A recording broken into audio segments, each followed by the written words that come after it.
Jenis hewan yang bisa dibudidayakan dan memberikan keuntungan salah satunya belut, di mana belut merupakan hewan yang cukup digemari berbagai kalangan karena rasanya yang lezat, sebab belut ini bisa diolah menjadi aneka makanan dan dapat menghasilkan jutaan rupiah.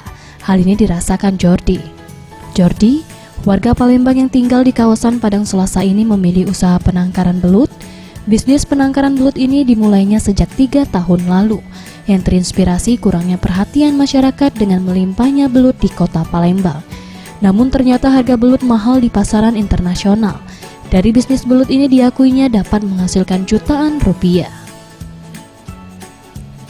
Ada 2 jenis belut ditangkarkan di tempatnya, yakni jenis belut hitam dan jenis belut kuning. Karena mampu bertahan cukup lama, yakni sekitar 4 hari sebelum dipasarkan. Untuk perawatan belut juga cukup mudah, hanya perlu mengganti air setiap 8 jam sekali dan memisahkan belut yang terluka, mengingat belut memiliki sifat kanibal.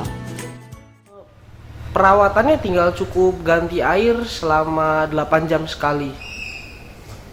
Ya, rutin dilakukan.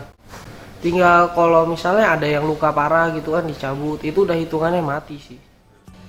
Belut yang ditangkar paling lama 1 hari dan biasanya akan dikirim kepada para pemesan yang dilakukan 3 kali dalam kurun waktu 1 minggu dengan 660 kg dalam 1 kali pengiriman.